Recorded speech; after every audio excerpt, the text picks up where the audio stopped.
ভগবান শ্রীকৃষ্ণ যিনি স্বরাট বিভু চৈতন্য সচ্চিদানন্দময়, আপনারা এখন দেখছেন সনাতন মিডিয়া 7.0 চ্যানেলটিতে নতুন হলে সাবস্ক্রাইব করে রাখুন নতুন নতুন ভিডিও। এবং অক্ষর অদ্বয় পরম ব্রহ্ম হয়েও সনাতন মিডিয়া 7.0 ভক্তি এবং শুদ্ধ ভক্তের কাছে ভগবান পরাধীন,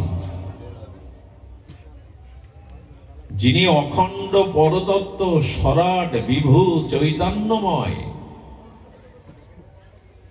যিনি অনন্ত অনন্তন্ত, যিনি সেই স্বয়ং ভগবান শুদ্ধ ভক্তি এবং শুদ্ধ ভক্তের কাছে পরাধীন, অধীনস্থ স্বীকার করেন।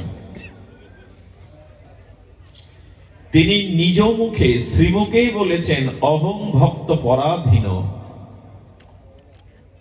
আমি স্বাধীন স্বরাট বিভু চৈতন্য হয়েও অহং ভক্ত পরাধীন, আমি ভক্তের কাছে পরাধীন।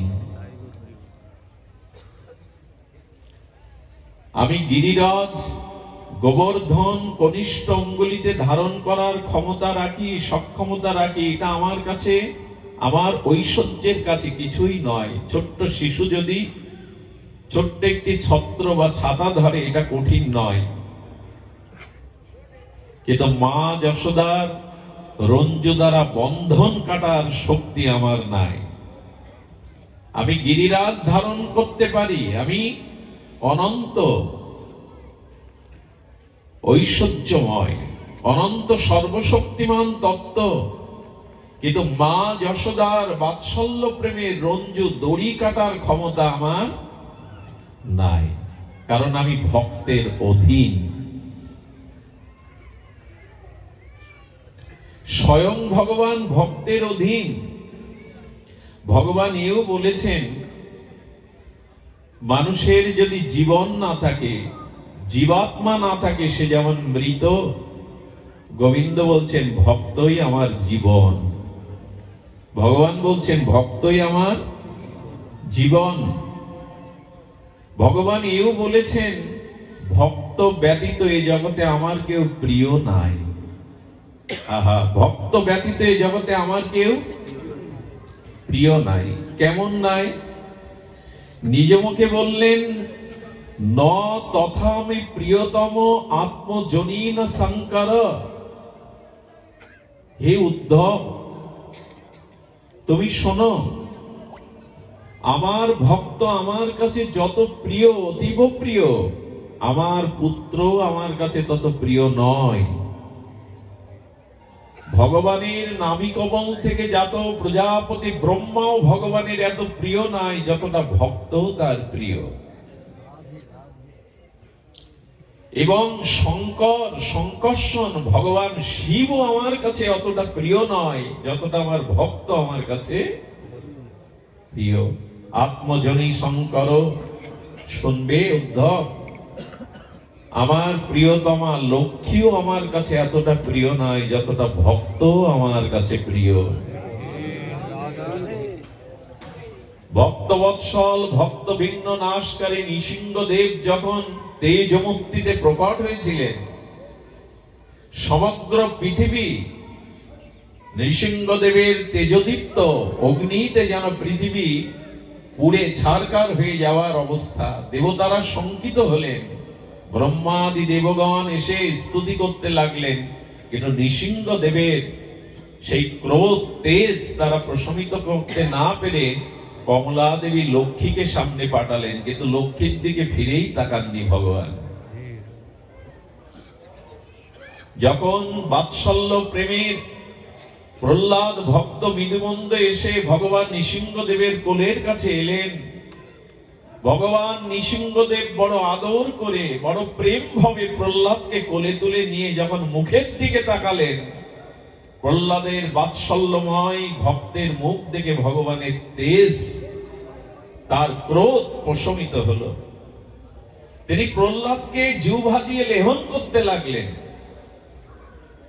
নৃসিংহদেব হিরণ্যকশিপুর যে নখাগ্র দিয়ে তার উদরকে ভেদ করেছিলেন, নৃসিংহদেব কি করছেন? হিরণ্যকশিপুর নাড়িটা চুষছেন। ভগবান প্রেম ছাড়া কিছু গ্রহণ করেন না। তো কেন তিনি প্রহ্লাদ পিতা হিরণ্যকশিপুরের নাড়িটা চুষছেন? ভগবান কি বললেন জানেন? যার ঔরসে প্রহ্লাদের মতো এত ভক্তিমান ভক্তের জন্ম হয়েছে, না জানি তার নারীর মধ্যে কি প্রেম ভক্তি আছে, তাই তিনি আস্বাদন করতে শুরু করলেন। ভগবান প্রশমিত হলেন, স্নেহবৎসল ভগবান লেহন করতে লাগলেন জিহ্বা দিয়ে প্রহ্লাদের শ্রীঅঙ্গ। কতটা প্রিয়, লক্ষ্মী দেবীও সামনে তার দৃষ্টিতে আসেনি। ব্রহ্মাও তার প্রিয় নয় যতটা প্রিয় তার ভক্ত। এবং প্রহ্লাদকে কোলে ক্রিয়া করতে দেখে, আনন্দে উচ্ছ্বসিত দেখে ভগবানের মনে একটা লোভ এলো। ভক্তকে দেখে, আচ্ছা কোলে ওঠায় আনন্দ বেশি না কোলে নেওয়ায়, কোলে নেওয়াতে আনন্দ বেশি না কোলে ওঠাতে আনন্দ বেশি? কোলে ওঠাতেই আনন্দ বেশি।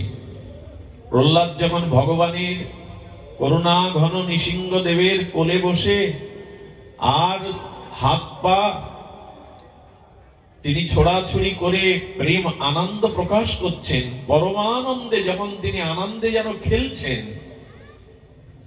ভগবানের তখন লোভ হইল, কোলে নেওয়ার থেকে কোলে ওঠাই যে এত আনন্দ, এই স্বাদ তো আমার পাওয়া হয়নি কখনো।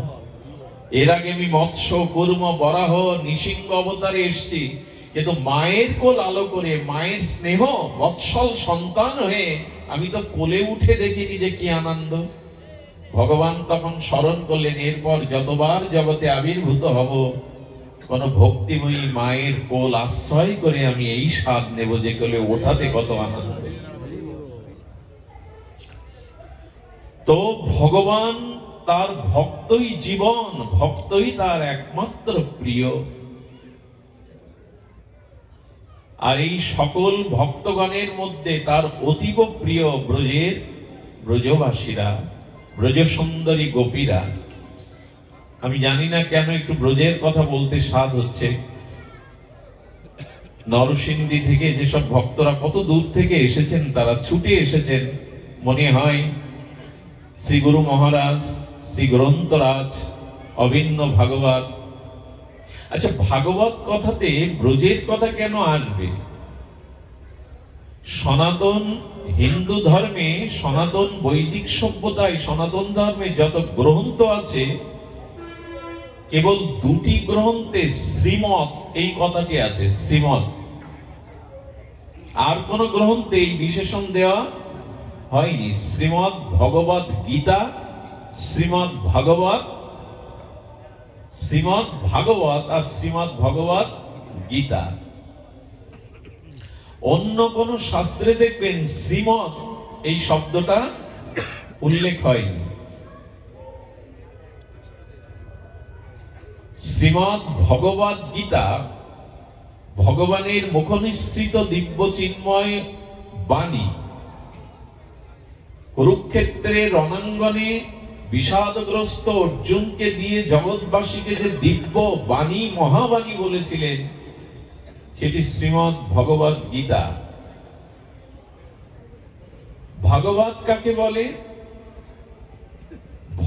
ভগবানের মুখনির্গলিত যে বাণী, তাহাই ভাগবত। কারণ ভগবান চতুর্শ্লোকে ব্রহ্মাকেই ভাগবত জ্ঞান প্রথমে দান করেছিলেন।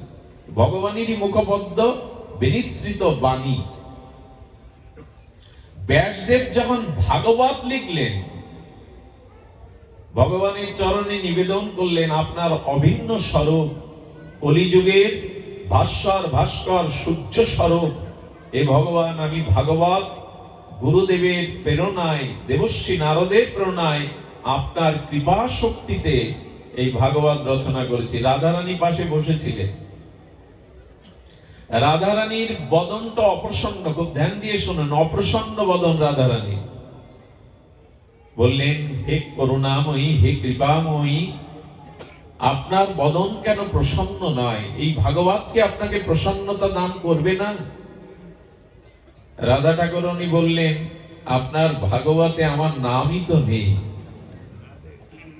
ভাগবতে রাধারানীর নাম কোথাও উল্লেখ নাই।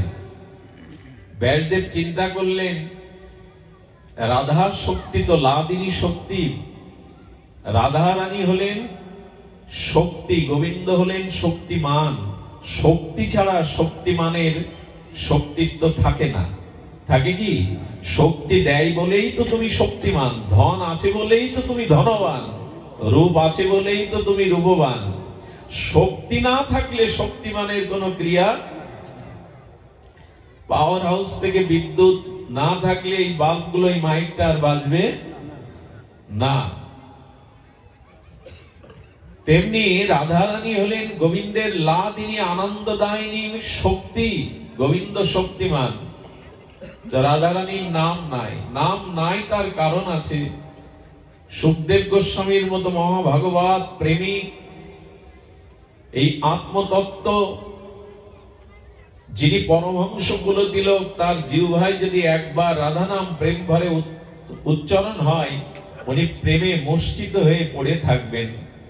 ম্রিয়মান পরীক্ষিতের যে 7 দিন পরমায়ু, তাকে আর কৃষ্ণ কথা, আমি যদি এখন ভাবাবেশে এখানে মূর্ছিত হয়ে পড়ে যাই, হরি কথার বিঘ্ন হবে কিনা? নিজের ভাবের থেকে, নিজের প্রেমের থেকে একজন ম্রিয়মান মনুষ্য, তাকে কৃষ্ণ চরণ পাওয়ানোর জন্য হরিকথা বলা তো প্রয়োজন। এই জন্য রাধা নাম উনি মুখে নিচ্ছেন না। তো ধ্যান দিন, রাধারানী অপ্রসন্ন হলে, কারণ কে রাধারানী? একটু ধ্যান দিয়ে শুনুন কথাটি। কেন শ্রীমৎ ভগবদ গীতা এবং শ্রীমৎ ভাগবতম, কেন এই শ্রীমৎ দেয়া হলো? এখানে শ্রীমন আছে, যেমন শ্রীমন নারায়ণ, শ্রীমন শব্দটা ব্যবহার হয় শ্রীমন নারায়ণ, কিন্তু শ্রীমৎ এটা একমাত্র গীতাতে আর ভাগবতে ছাড়া অন্য গ্রন্থে প্রয়োগ হয় না। কেন হয় না? ভগবান সৃষ্টি স্থিতি প্রলয় করেন কিনা? সৃষ্টি স্থিতি প্রলয়ের অধিকর্তা ভগবান, কিন্তু সৃষ্টি স্থিতি প্রলয় অধিকারী ভগবানকেও যিনি কৃপা বা শক্তি দান করেন, ইনি রাধারানী। সৃষ্টি স্থিতি প্রলয়ের অধিকর্তাকে স্বয়ং ভগবান, কিন্তু ওনাকেও যিনি কৃপা এবং শক্তি দান করেন, যে শক্তি, যে কৃপা বলে ভগবান ও জগৎ ভক্তকে পরিপাশন আনন্দ দেন, ইনি হলেন রাধারানী। তো সেই রাধারানীর নাম সরাসরি না থাকায় ব্যাসদেব তখন নামকরণ করলেন শ্রীমৎ ভাগবত। শ্রী অর্থেই হলো রাধা ঠাকুরানী প্রেমময়ী। শ্রীজি মানে, শ্রী মানেই মাধুর্যময়ী, প্রেমের অধীশ্বরী মহা ভাগবতী রাধারানীকেই শ্রী বলা হয়। শ্রী মানে মাধুর্য, শ্রী মানে সৌন্দর্য। এই জন্য রাধা নাম আগে দিতে হবে, নাহলে ভগবান প্রসন্ন হবেন না। কৃষ্ণ রাধা নয়, রাধা কৃষ্ণ। ভাগবত তাকেই বলে যাতে আগে, দেখবেন, আগে ভক্তের কথা হবে, তারপরে ভগবানের চরিত্র, ভগবানের লীলা হবে, তাকেই বলে ভাগবত। আগে ভক্ত চরিত্র, তারপরে, কেন ভগবানের চরিত্র আগে দিলে হতো না? রামায়ণে যেমন শুরু থেকে রামের কথা, গীতার শুরু থেকে যেমন ভগবানের কথা, তো ভাগবতের 9ম স্কন্ধ পর্যন্ত শুধু ভক্ত চরিত্র কেন? ভগবানের চরিত্র অত 10ম স্কন্ধে পড়ে কেন? বল, ভগবানের প্রিয় ভক্ত, প্রিয়জনের কথা লীলা শুনতে ভগবানেরও ভালো লাগে। ছোট কথা বলি, যেখানে ভগবানের কথা হবে ওখানে ভক্তরা শ্রবণ করতে বসে, শ্রোতার আসনে ভক্ত বসে। আর যেখানে ভক্ত চরিত্র কথা কীর্তন হয়, সেখানে ভগবান শ্রোতা হয়ে সবার আগে। ভক্ত কথা ভগবানই শোনেন। ব্রজের গোপীরা, ব্রজাঙ্গনাগণ, ব্রজ সুন্দরী তদিগণ, ব্রজবাসীগণ গোবিন্দের অতি প্রিয়, প্রাণাধিক প্রিয়। কারণ ব্রজের সকলেই ভগবানকে সর্বস্ব দিয়েছেন, যা ভগবানও দিতে পারেননি। দেহ ধর্ম, লোক ধর্ম, বেদ ধর্ম, লজ্জা, ভয়, মান, ব্রজবাসীরা কৃষ্ণের জন্য, তাদের সুন্দরের জন্য, তাদের প্রিয়তমের জন্য সর্বস্ব দিয়েছেন, কিছুই বাদ রাখেননি। গোবিন্দ কিন্তু কুল ছাড়তে পারেননি, গোবিন্দ কিন্তু ধর্ম ত্যাগ করতে পারেননি, কিন্তু গোপীরা কৃষ্ণের জন্য সবই ত্যাগ করেছেন। লোকধর্ম, বেদধর্ম, গৃহধর্ম, আত্মসুখ সব জলাঞ্জলি দিয়েছে। এটাই তো বলে সমর্পণ, এটাই তো বলে আত্মনিবেদন। আমরা পারিনি, আমরা ভগবানকে সর্বস্ব দিতে পারিনি, অর্পণ করতে পারিনি। আমার আমার বলে আমরা নিজেই জড়িয়ে ধরে রেখেছি। গোপীদের সর্বস্ব গোবিন্দ চরণে নিবেদিত। তোমার সুখের জন্য আমরা সব ত্যাগ করতে পারি, কিন্তু কোনো কিছুর জন্য তোমাকে বিন্দুমাত্র ত্যাগ করতে পারবো না। একটু উচ্চ কোটির এই ভাবনাটা অনুভব করুন। অহৈতুকী ভক্তির ভক্তের কাছে ভগবান বশীভূত, দ্রবীভূত, বিগলিত হয়ে যান। আর এই ভক্তদের সর্বোত্তম অন্যতম রাধা ঠাকুরানী, শ্রীকৃষ্ণ প্রেমের পূর্ণ পূর্ণিমা, শ্রীকৃষ্ণ প্রেমের পূর্ণ প্রতিমা, শ্রীকৃষ্ণ প্রেমের ঘনীভূত প্রেমময়ী ভাবময়ী লাদিনী মূর্তি রাধা।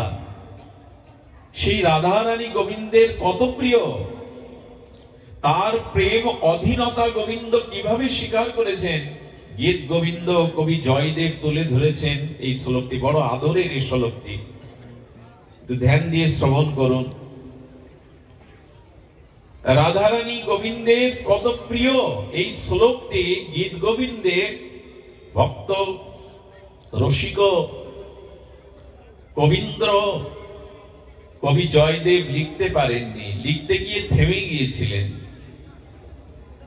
কিন্তু জয়দেবের রূপ ধরে স্বয়ং ব্রজেন্দ্র নন্দন, অরিন্দম মনোহর, ত্রিভঙ্গ মুরারি গোবিন্দ নিজে হাতে লিখে দিয়ে গেছিলেন গীত গোবিন্দের এই শ্লোক। ভগবানের নিজে হাতে লেখা এই শ্লোক।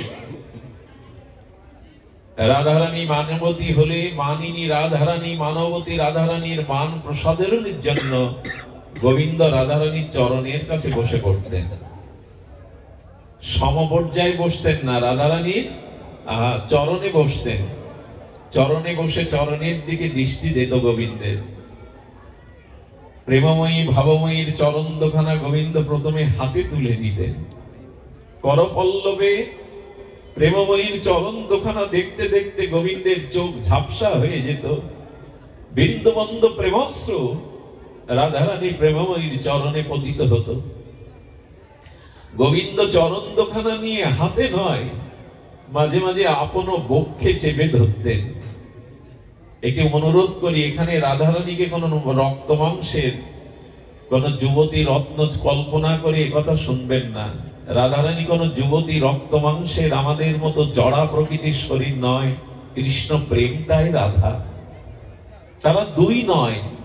অগ্নি এবং তার দাহিকা শক্তি যেমন ভিন্ন করা যায় না, জল থেকে যেমন শীতলতা আলাদা করা যায় না, অগ্নি থেকে তার তাপ যেমন আলাদা করা যায় না, চিনি থেকে যেমন তার মিষ্টতা আলাদা করা যায় না, গোমাতার দুগ্ধ যেমন তার রং শ্বেতশুভ্র সাদা রংকে আলাদা করা যায় না, তেমন গোবিন্দ থেকে রাধারানীকেও ভিন্ন ভাবা যায় না। তো সেই রাধারানীর চরণ দুখানা গোবিন্দ হৃদয়ে নিয়ে কি বলছেন কবি জয়দেব লিখতে পারেননি, গোবিন্দ নিজে হাতে গীত গোবিন্দের পাতায় লিখেছেন। তমসি মম জীবনম, হে রাধে তুমি আমার জীবন। গোবিন্দের কিন্তু কপটতা করে আমাদের মতো বানানো কথা নয়। রাধারানীর চরণ দুখানা আপন বক্ষে ধরে শ্রী গোবিন্দ বলছেন, তমসি মম জীবনম, হে রাধে তুমি আমার জীবন। ভক্ত তার কাছে কত প্রিয়। প্রেমাধীন ভক্ত বলছেন, তমসি মম ভূষণম, হে রাধে তুমি আমার ভূষণ। একটা সতী রমণীর, সাধ্বী রমণীর যেমন শাখা সিঁদুর তার ভূষণ, গোবিন্দ বললেন, হে রাধে তমসি মম জীবনম, তমসি মম ভূষণম, তমসি মম ভব জলাধিরত্নম, হে রাধে সমুদ্র যেমন বুকে রত্ন ধারণ করে বলে তার নাম রত্নাকর, তেমনি এই প্রেম সরোবরে রাধারানী তুমি আমার রত্ন, জলাধি রত্ন। এর পরের কথাটা গীত গোবিন্দে গোবিন্দ লিখছেন, সর খরড সর গরল খণ্ডলং মম শিরোষি মণ্ডলং দেহি পদ পল্লব মোদারাম। হে রাধে, তোমার এই চরণ কমল পল্লব তুমি আমার মস্তকে ধারণ করে আমাকে শীতল করো। কেন বলছেন স্বয়ং ভগবান? কোন রমণীর চরণ তিনি মাথায় নিচ্ছেন না, বুকে নিচ্ছেন না, তিনি প্রেমকে, শুদ্ধ ভক্তকে, ভক্ত পরাধীন ভগবান গ্রহণ করছেন। শ্রী গোবিন্দের চরণ কোটি চন্দ্র সুশীতলের মতো, যার চরণ চিন্তা করলে আমাদের হৃদয়ের তিতাব যন্ত্রণা প্রশমিত হয়, স্নিগ্ধ সুধা কিরণের পরশে শীতল হয়। যে ভগবানের চরণে কোটি চন্দ্র সুশীতল, সেই গোবিন্দ হৃদয়কে শীতল করার জন্য রাধারানীর চরণ মস্তকে ধারণ করছে। যার চরণ চিন্তায় আমাদের চিত্ত শীতল হয়, আজ তিনি রাধারানীর চরণ বক্ষে মাথায় করে নিয়ে দেহি পদ পল্লব মোদারাম, তোমার চরণ দোকানে যেন পল্লবের মতো। গোবিন্দ তার বিরহ শোক শীতল করবার জন্য রাধা চরণকে বক্ষে নিচ্ছেন, মস্তকে ধারণ করছেন। এই জন্য ভক্তই তার জীবন, ভক্তই তার সর্বস্ব, অহং ভক্ত পরাধীন। সেই ভগবানের প্রিয় ভক্তদের চরিত্র এখন আমরা শুনব। আপনাদের কাছে অনুরোধ করছি, ব্রজ ভাব, ব্রজের ভাব নিয়েই শুনতে হয়।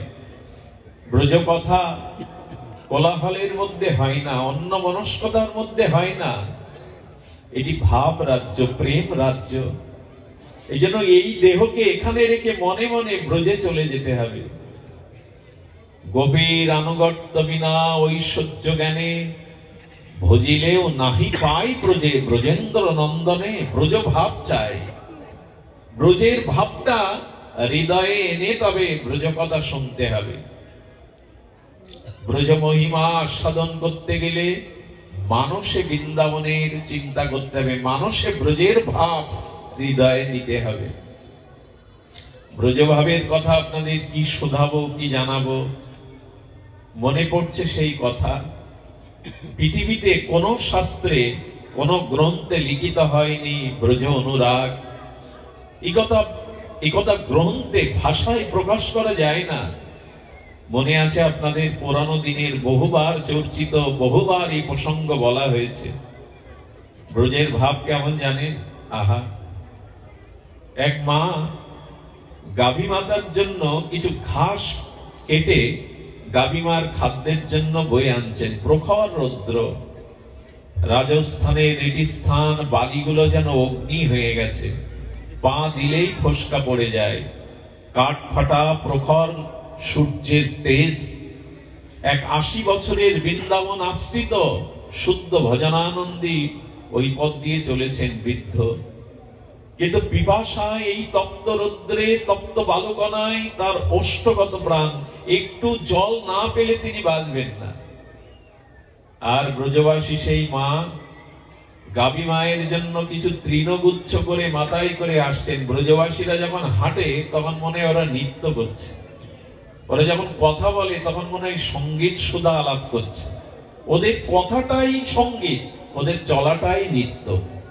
দেখবেন যারা বৃন্দাবনে যেমন ব্রজবাসী যারা, ওরা যখন চলে মনে হয় নৃত্য করে চলছে, ওদের চলাটাই নৃত্য, বলাটাই সুর সঙ্গীত।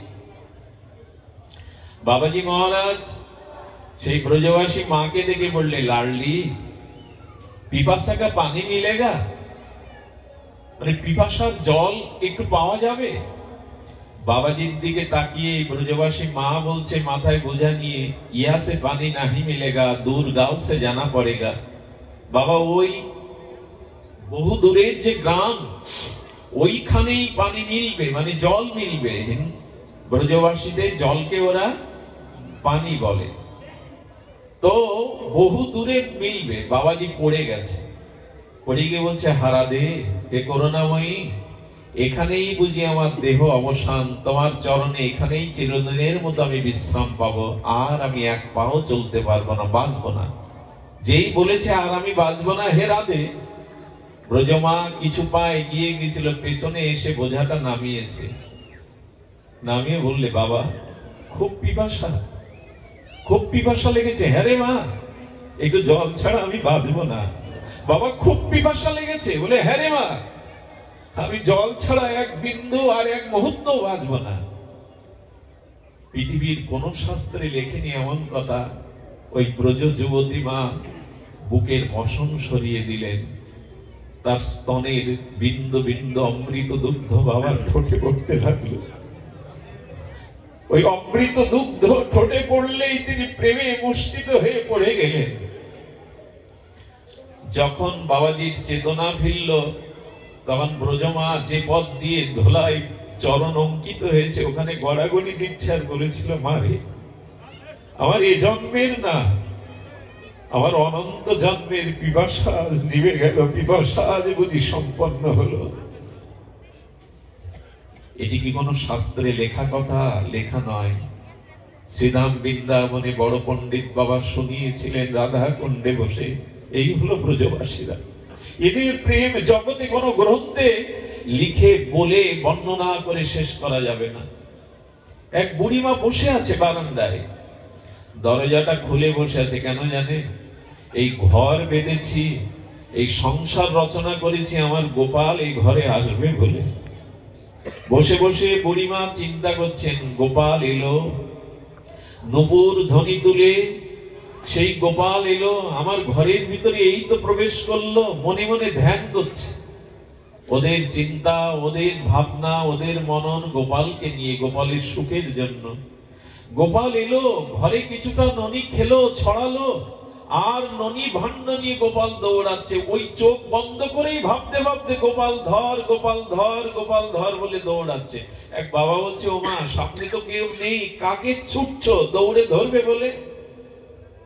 চোখ খুলে বুড়িমা বলছে, ও আমি তো ধ্যানে ধ্যানে মনে মনে চিন্তা করছিলাম গোপাল দৌড়াচ্ছে। সেই বৃদ্ধ বাবা ব্রজমাকে প্রণাম করে বললে, ধন্য মা তোমাদের প্রেম, তোমরা মনে মনে ভাবতে ভাবতেই দৌড়াচ্ছ গোপাল সামনে। এই হলো সংসারের সর্বোত্তম প্রাপ্তি। সংসারে শরীর পড়ে থাক, সংসারে কর্ম সংসারে থাক, কিন্তু মনটা যেন গোবিন্দের চরণে থাকে।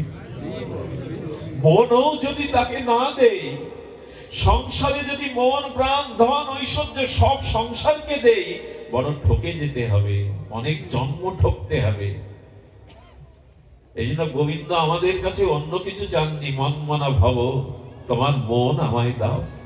শরীরটা সংসারে রাখো, কর্ম সংসারকে দাও, কিন্তু মনটা কাউকে দিয়ে ঠকে যেও না, মনটা কাউকে দিয়ে দুঃখের কারণ হয়েও না, মনটা আমাকে দাও।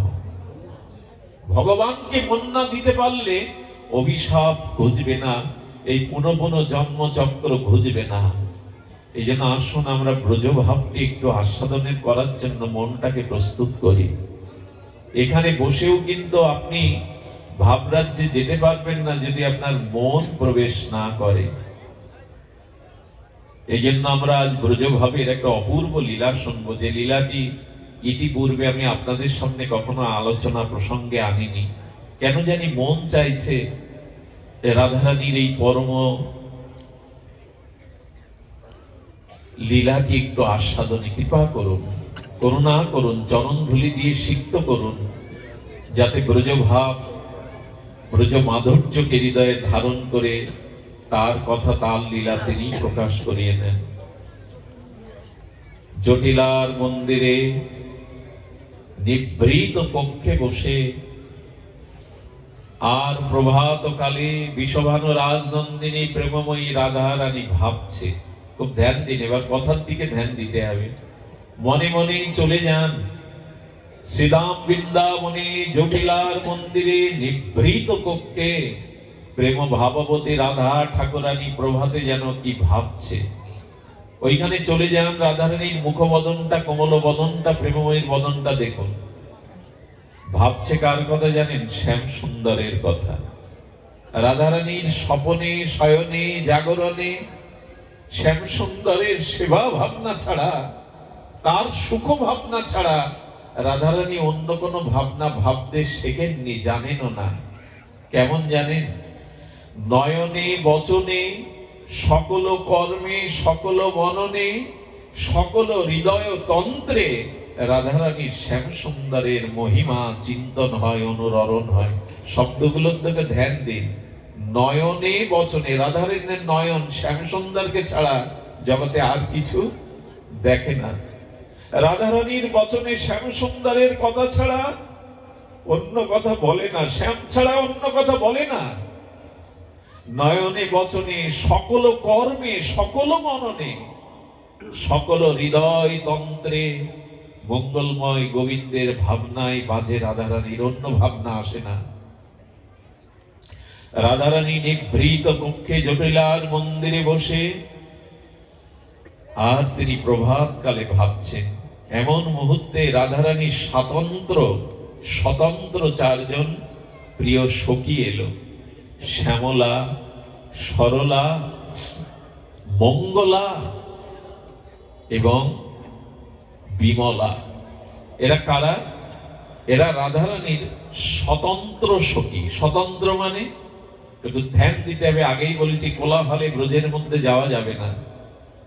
মহাপ্রভু পর্যন্ত বৃন্দাবনে যাননি একবার। কেন জানেন?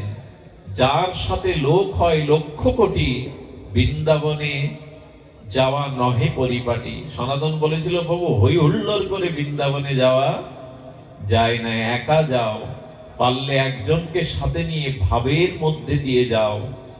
আজকাল মানুষ বাসে করে শত শত লোক নিয়ে বেড়ানোর ভঙ্গিমা নিয়ে খেয়ে দিয়ে বৃন্দাবনে যায়, এতে কিছু পাওয়া যায় না। হ্যাঁ, বৃন্দাবনে গেলে একটা কৃপা হয় বটে, তবে মহাপ্রভুর নির্দেশ ওভাবে যাওয়া নাই। প্রেম নিয়ে যাও, বুকে হাহাকার নিয়ে যাও, চোখে জল নিয়ে ব্রজে যাও। ওখানে বেড়ানো ছাড়ানো হই হুল্লোড় খাওয়া দাওয়ার জন্য নয়। ওখানে চোখের জল নিয়ে নাও, ব্যাকুলতা নিয়ে যাও। ব্রজের রাখাল বলে দেবে কোথায় আমার গোপাল? যমুনা, তুমি বলতে পারো এখন কোন লীলায় কোথায় আছেন? হে বৃক্ষগণ, তোমরা তো মনি ঋষি, তোমরা বলে দাও না রাধা মাধবের কোন লীলা কোথায় হচ্ছে? এই হাহাকার চাই, তৃষ্ণা চাই। বৃন্দাবনে কখনো হোটেলে ওঠা, হোটেলে খাওয়া, জামা কাপড় কাছানো, জামা কাপড় পরে ছবি তোলা, এটা বৃন্দাবন নয়, এটা প্রেমের রাজ্য। ওইখানের মহিমা হলো ধুলো মাখা, ব্রজের ধুলো মাখা। ওইখানে ধুলির বড় মহিমা, ওখানে ব্যাকুলতার মহিমা। রাধারানীর সম্মুখে শ্যামলা, বিমলা, সরলা, মঙ্গলা তার স্বতন্ত্র সখী। স্বতন্ত্র কেন জানেন?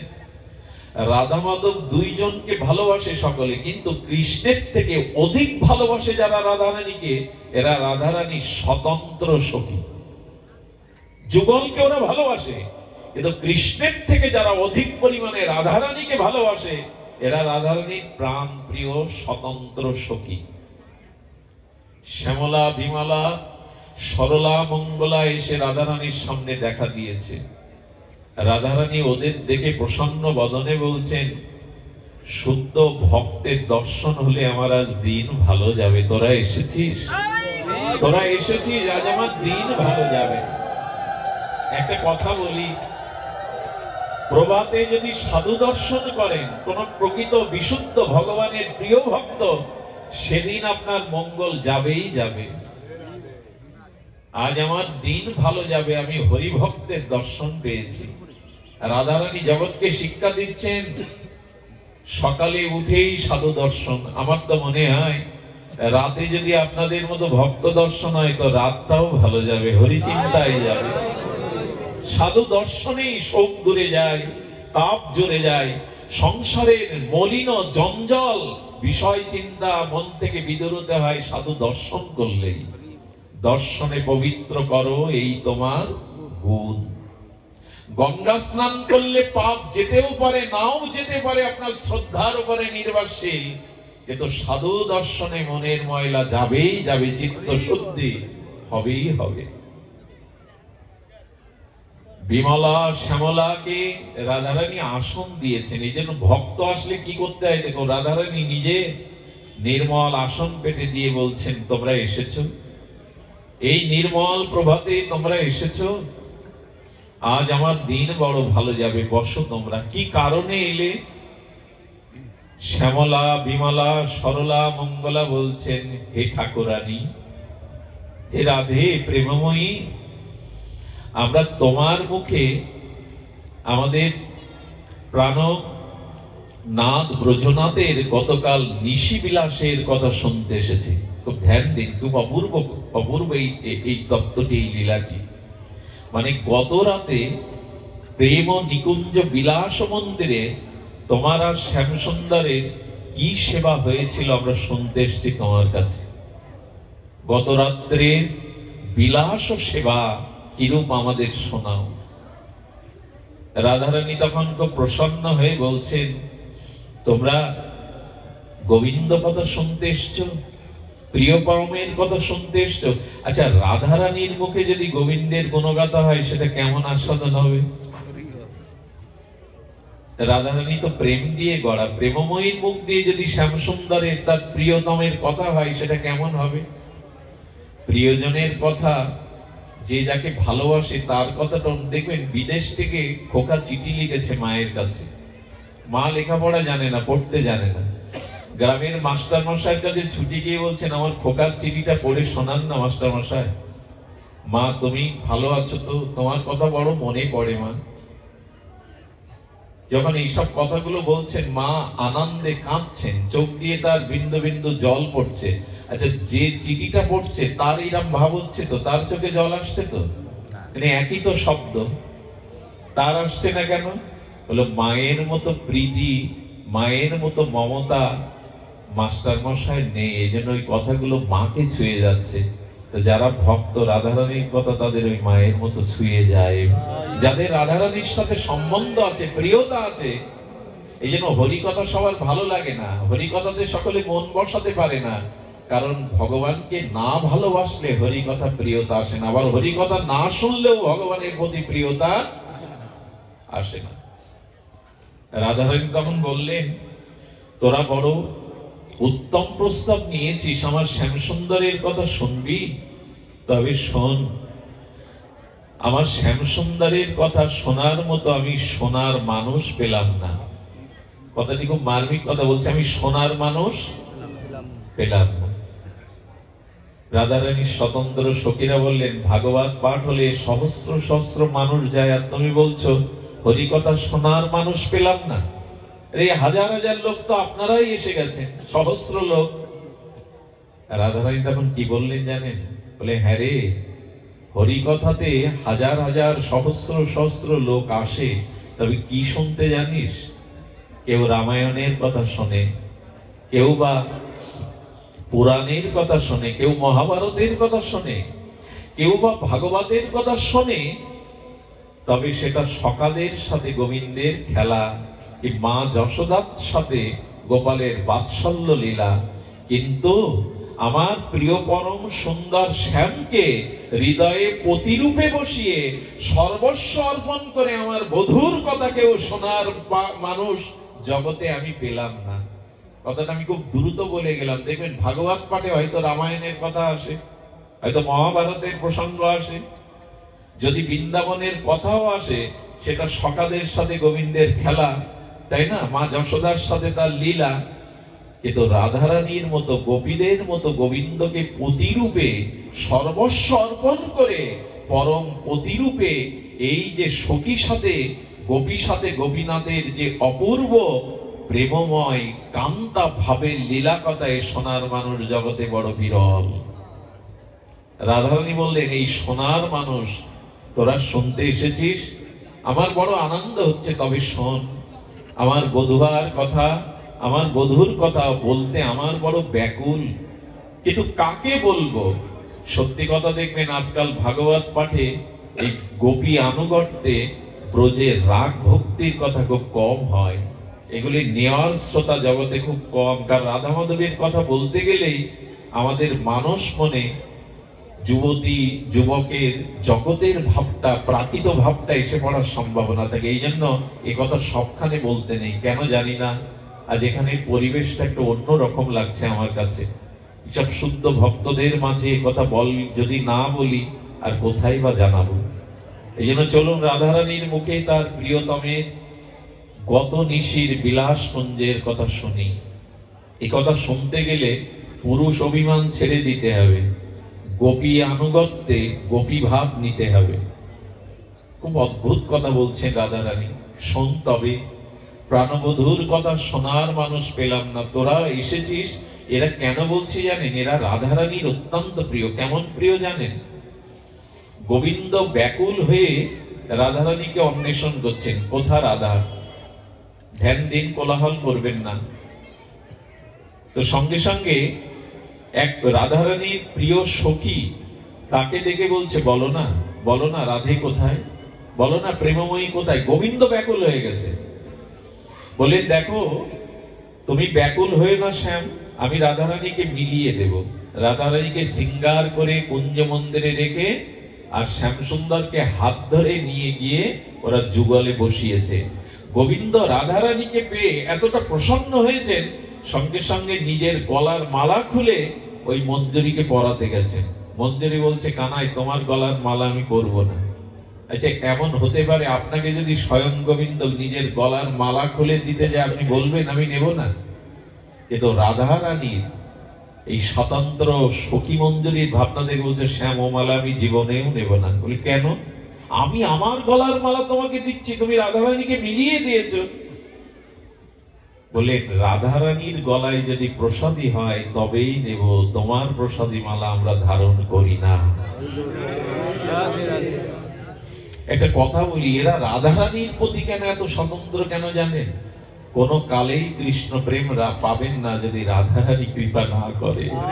আরে দেবেটাকে, শ্যামকে কে মিলিয়ে দেবে? শ্যামের কৃপা কে দেবে? রাধা কৃপা না করলে শ্যাম কৃপা, গোবিন্দ কৃপা। এই জন্য তো ব্রজবাসীরা হা রাধে রাধে বলে কাঁদে কেঁদে বেড়ায়। রাধে মিলে, রাধে শ্যাম মিলা দে, রাধে তুমি মিলিয়ে দিতে পারো শ্যামকে, আর কেউ দিতে পারবে না। আচ্ছা, গোবিন্দ তাম্বুল চর্চিত করছিলেন, পান। সেই পান কিছুটা অধরামৃত সখীকে বলছেন, তুমি মিলন করিয়ে দিয়েছো রাধারানীর সাথে, এই তাম্বুল নাও। বলে, আগেই বলেছি রাধারানীর প্রসাদী ছাড়া আমরা জীবনে কিছু গ্রহণ করি না বাবা। সেই সখীদের আজ রাধারানী গত নিশির বিলাস কথা বলছেন। আমি বারবার প্রস্তুতিটা, ভূমিকাটা নিচ্ছি কেন জানেন? রক্ত মাংসের বুদ্ধি যেন আমাদের মনে না আসে, তাহলে অভিশাপ নামবে। ওইখানে রক্ত মাংসের বুদ্ধি করে একথা শুনলে হবে না। ওখানে প্রেমময় প্রেমময় লীলা শুনতে হবে। রাধারানী বলছেন, শোন।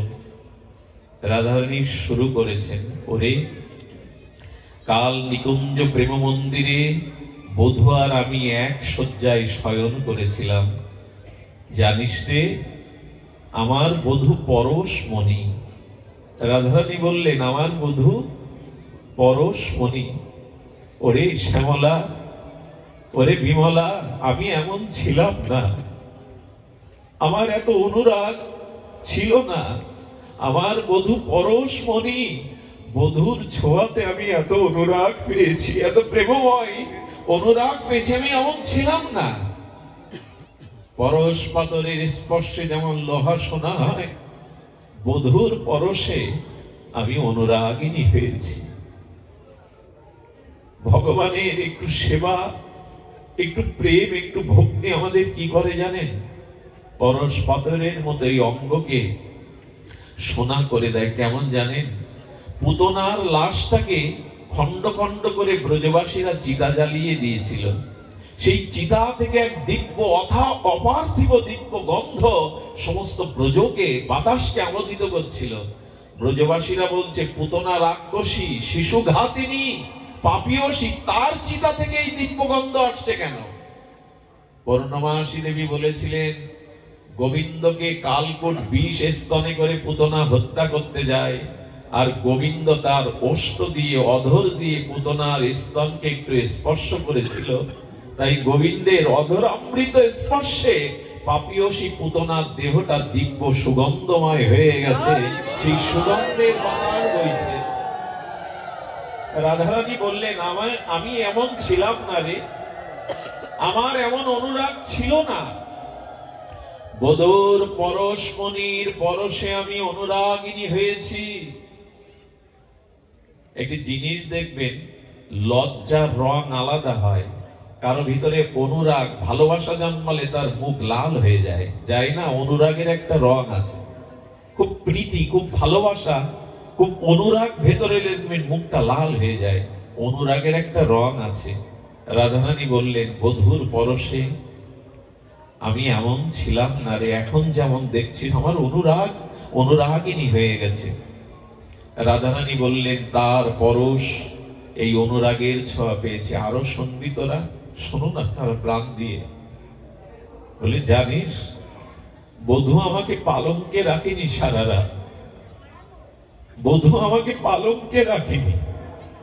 কোথায় রেখেছিল জানিস?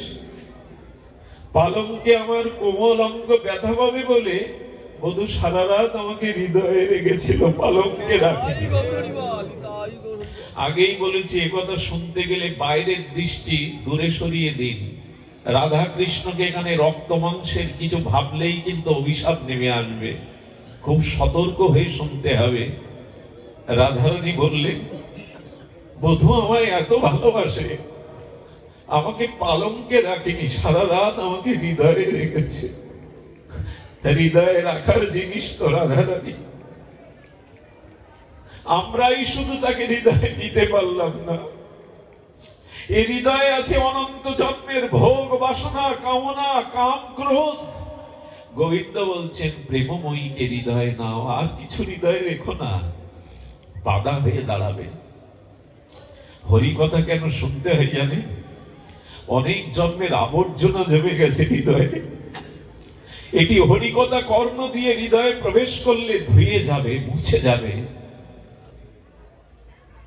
এই জন্য ভগবানের কথা ভক্ত সঙ্গে শুনতে হয়। এই জন্য এরা নরসিংদী থেকে চলে এসছে, কত দূর থেকে, কেন জানে? হরিকথা শ্রবণ করলেই অনন্ত জন্মের দুর্বাসনা যাবে, কাম বাসনা চলে যাবে। এখানে দেখবেন এখন যে পরিবেশ, এখন কেউ অসৎ চিন্তা করার ক্ষমতাও রাখে না।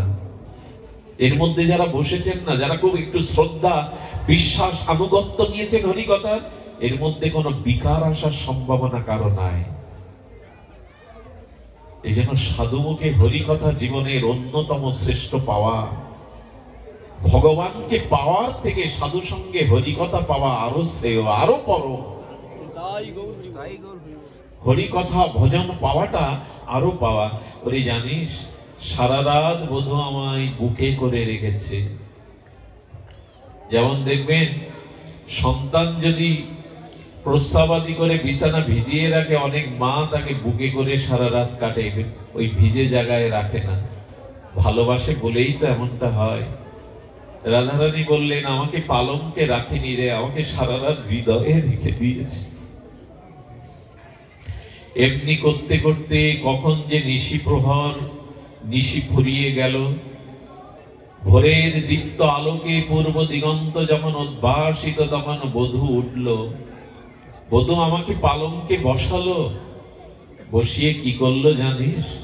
আপনারা ওখানে চলে যান, শ্যামসুন্দর যাবক হাতে নিয়েছে। যাবক মানে আলতা। আলতা হাতে নিয়ে এক হাতে রাধারানীর কোমল চরণ রেখেছে। শ্যামসুন্দর রাধারানীর পায়ে যাবক পরিয়ে দিচ্ছেন, আলতা পরিয়ে দিচ্ছেন। হাতটা কাঁপছে। কাঁপছে কেন জানেন? ওই চরণের এত মধুরিমা, ওই চরণের এত মহিমা। সাক্ষাৎ গোবিন্দ ঠাকুরানীর চরণ থেকে তার চোখে প্রেমের জল ঝাপসা হয়ে যাচ্ছে, গাটা কাঁপছে।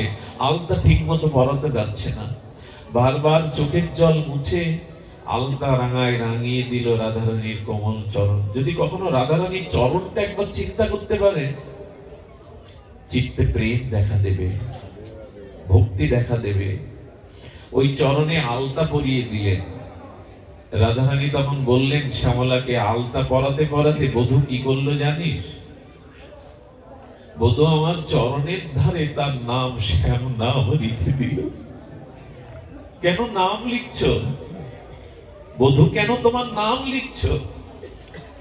গোবিন্দ তখন চরণে আলতা পরিয়ে চরণ দুখানা ধরে বলছে, আমাকে চরণ ছাড়া করো না, আমাকে চরণে রেখে দিও হে রাধে, হে প্রেমময়ী।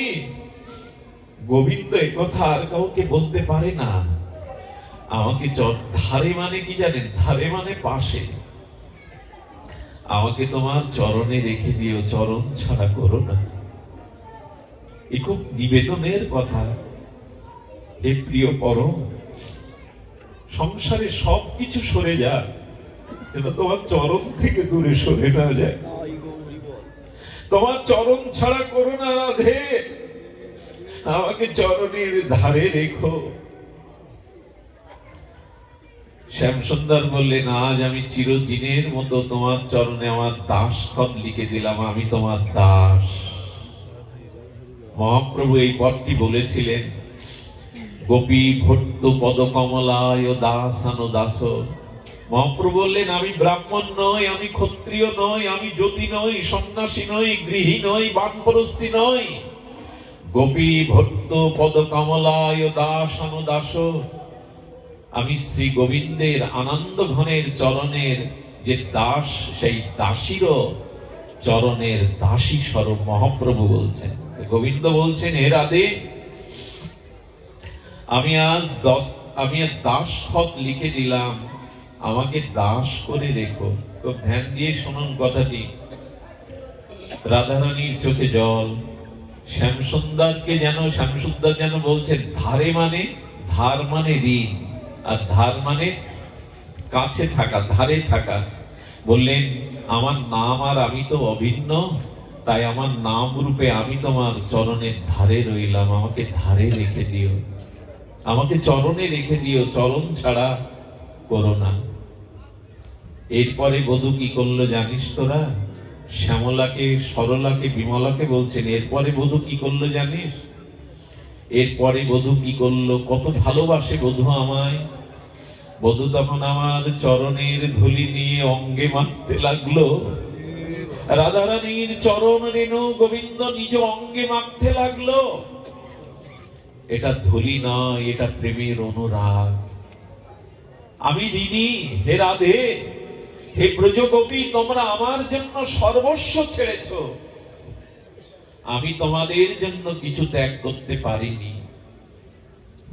ভগবান সর্বশক্তিমান তত্ত্ব হয়েও ব্রজলীলাতে ঋণী হয়ে গেলেন। ধার মানে ঋণ, ধার মানে ঋণ।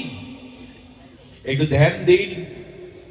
স্বয়ং সর্বশক্তিমান তত্ত্ব, পরতত্ত্ব ভগবান ব্রজবাসীদের কাছে, বিশেষ করে রাধারানীর কাছে তিনটে ঋণ হয়ে গেছিলেন। ভগবান কখনো ঋণী হয়? বলো, ভক্তের প্রেমের কাছে ঋণী হন তিনি। প্রেমেই তাকে কাঙাল বানায়, ভিখারি বানায়, ঋণী বানায়। রাধারানীর চরণ ধুলি অঙ্গে মেখে বললেন, আমাকে চরণে রেখো, চরণ ছাড়া করো না। আমার কি মনে হয় জানেন? আমার মনে হবে কেন? ভাগবত সিদ্ধান্ত হলো, রাধারানীর চরণ ধুলি না মাখলে শ্যামঙ্গ ঢেকে গিয়ে গৌরাঙ্গ হতো না। গৌর হতো না যদি রাধারানীর চরণ ধুলি শ্যাম না মাখতেন। ওই কালো অঙ্গ ঢাকলো রাধারানীর স্বর্ণ চরণ রেণুতে। এই ধুলি কোনো সাধারণ জিনিস না। ভক্তের চরণ ধুলি ছাড়া, ভক্তের চরণ ধৌত জল ছাড়া, ভক্তভুক্ত অবশেষ ছাড়া প্রেম ভক্তি আজও কারো হয়নি, হবেও না। কিন্তু আজ মানুষ কঠিন যুক্তিবাদের মধ্যে দিয়ে, এই পাশ্চাত্য শিক্ষা সংস্কৃতি আর এই উগ্র আধুনিকতায় আজকের এই বর্তমান প্রজন্মের মানুষ সাধু পিতামাতার গুরুজনের চরণ ধুলিকেও আজ যুক্তি খাড়া করে, জীবাণু আছে। আরে এত পরিপাটি হয়ে থাকো তো জগতে তো জীবাণু বাড়ছেই। করোনা বা বিভিন্ন জীবাণু জগতে আগে এত ছিল না। যত মানুষ আর যুক্তিবাদী হয়ে যাচ্ছে তত ভক্তি থেকে, ভাব থেকে দূরে সরে যাচ্ছে, যেন যান্ত্রিক হয়ে যাচ্ছে মানুষ, যন্ত্র। আরে শ্রীগুরু বৈষ্ণবের ভক্তের শুদ্ধ চরণ ধুলি ছাড়া, চরণ জল ছাড়া ভক্তি হতে পারে না। এর মধ্যেই ভক্তি নিহিত আছে। বিশ্বাস অন্যতম জিনিস, ভাব রাজ্যটা অন্য রাজ্য। সবকিছু যুক্তি দিয়ে মাপতে যাবেন না, সবকিছু যুক্তি দিয়ে হয় না। মা বলে দেয়, খোকা এই তোর পিতা, এই তোর বাবা, এখানে যুক্তি খাটাতে যাবেন না, পরীক্ষা নিতে যাবেন না, ওই মায়ের কথাই বিশ্বাস করতে হবে, এইও তোমার পিতা। সব জায়গায় যুক্তি খাটে না। আজ আমরা বড় যুক্তিবাদী হয়ে গেছি। বৃন্দাবনে দেখেছি মহাত্মারা তো কাউকে চরণ ধুলি দেন না, তারা যে ধুলির পরে হেঁটে যায় ওইখানে ধুলি নিয়ে গড়াগড়ি দেয় তারা, যদি করুণা হয়, যদি কৃপা হয়। শ্রী রাধা ঠাকুরানীর প্রেমময়ীর চরণ রেণুতে শ্রী গোবিন্দ অঙ্গে মাখতে লাগলেন। গত নিশির এই প্রসঙ্গ বলছেন, সখীগণ তখন বলছেন, শ্যাম সুন্দরী আর এই বিলাস নিশির কথা শুনতে কেন আমাদের কোটি কান দিল না রাধে? এই কথা কি এই দুটি কানে শুনে পোষায়? এই দেখুন হরিকথা শ্রবণের লালসা বলছেন কেন কোটি কর্ণ দিল না। কই আমাদের তো এরকম মনে হয় না, আরো আরো যদি কর্ণ পেতাম, আরো যদি এই অমৃত কথা শুনতে পেতাম।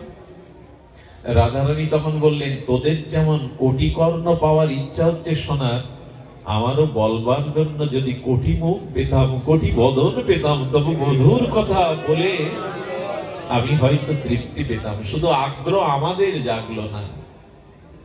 তবে আপনাদের এই অঞ্চলটা জেগেছে বলতে হয়। আমি গোত্রহীন, পরিচয়হীন, নদনামার কীট আমি, আমার শিক্ষা নেই, আমার ভজনও নেই।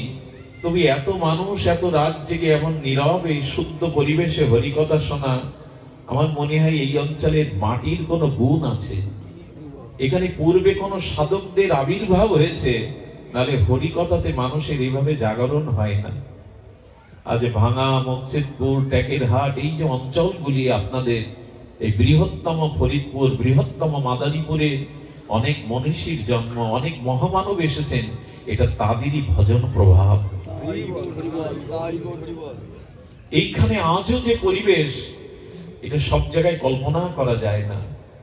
এই জন্য হরিকথা শোনার জন্য প্রার্থনা করবে যেন দুই কানেই কোটি কানে তৃষ্ণা জাগে।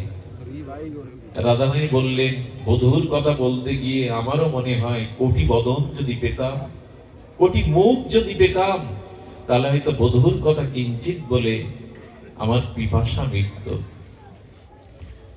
যেদিন এমনি শ্যামসুন্দরের কথা বলতে গিয়ে শ্যামসুন্দর বললেন, রায় আমাকে ধার, আমি ঋণ তোমার কাছে। তো সেই তিনটে ঋণী হয়ে গেছিলেন গোবিন্দ ব্রজবাসীদের কাছে। সেই তিন ঋণ শোধ করবার জন্য সেই ব্রজেন্দ্র নন্দন, ব্রজের কানায় আমার নবদ্বীপে শচী সিন্ধু গর্ম আজে গৌর হয়ে এলেন। কোন সেই তিনটি ঋণ, এটি বলেই আজ পাঠ বিশ্রাম রাখছি। শ্রী রাধায়া প্রণয় মহিমা কি দিশ। আহা, স্বরূপ দামোদরের কষ্টার এই বিখ্যাত শ্লোক, শ্রী রাধায়া প্রণয় মহিমা কি দিশ। অর্থাৎ রাধারানীর প্রেমটা কি রূপ, এটা কৃষ্ণ বলছেন আমার জানা হয়নি। রাধারানীর প্রেমটা কি রূপ? শ্রী রাধায়া প্রণয় মহিমা কিদিশ বানাইয়া বা সাধ্য আসাধ্য যেন অদ্ভুত মধুরিমা কিদিশ বা মদিয়া। রাধারানীর প্রেমটা কেমন? রাধারানী আমাকে ভালোবেসে সর্বস্ব অর্পণ করে আমার কিরূপ মাধুর্য আস্বাদন করেছেন, আমার ওটা আস্বাদন করা হয়নি। সক্ষং চাস্যাং মদন ভবত কিদিশ বেতি লোভা তৎ ভাব ভাড্য সমজনী শচী গর্ভ সিন্ধু হরিন্দু। এই তিনটি লালসা, এই তিনটি পিপাসা গোবিন্দের ব্রজে পূরণ হয়নি। কি সেটি? শ্রীরাধার প্রণয় মহিমা কেমন, রাধারানী যে গোবিন্দকে ভালোবাসে এই প্রণয়টা কেমন, এটা গোবিন্দের বোঝা হয়নি, উনি জানতে পারেননি। আর শ্রীরাধা আমার অদ্ভুত মাধুর্য আস্বাদন করে কি সুখ পেয়েছে, এটা আমার পাওয়া আমার মাধুর্য দর্শন করে রাধারানী কি সুখ পেয়েছে এটা আমার পাওয়া হয়নি। এবং সেই যে আমার প্রতি তার প্রেম, প্রীতি, মাধুর্য, এই সুখটাও কেমন এটা আমার আস্বাদন হয়নি। এই 3 ঋণ পূরণ করতে, এই 3 স্বাদ পূরণ করতে উনি নবদ্বীপে শচী সিন্ধু গর্ভ মাঝে এলেন। কৈছন রাধা প্রেমা, কৈছন মধুরিমা, কৈছন ভাবেতি হবোধ। এ 3 বাঞ্ছিত ধন ব্রজে না হইল পূরণ, ভাবিয়া না পাইল ওর। ভাবিয়া দেখিল মনে শ্রীরাধার স্বরূপ বিনে, এ বাসনা পূর্ণ কভু নয়। তাই রাধা ভাব কান্তি ধরি, রাধা প্রেম গুরু করি, নদিয়াতে হলেন উদয়। রাধা ভাব কান্তি নিয়ে গৌর উদয় হলেন এই প্রেম আস্বাদনের জন্য। এই জন্য মহাপ্রভু এসে আর সেই রায় ঋণ শোধ করতেই বলেছিলেন, হে রাধে, তোমরা যেমন আমার জন্য সর্বস্ব ত্যাগ করেছ, আমি নদিয়ায় গিয়ে শচী সিন্ধু গর্ভ মাঝে অবতীর্ণ হয়ে আমিও সংসার সুখকে জলাঞ্জলি দিয়ে আমিও তোমাদের মতো চোখের জলে হা রাধে হা গোপী বলে কাঁদবো। আমি সারাটি জীবন হা রাধে হা গোপী বলেই কাঁদবো।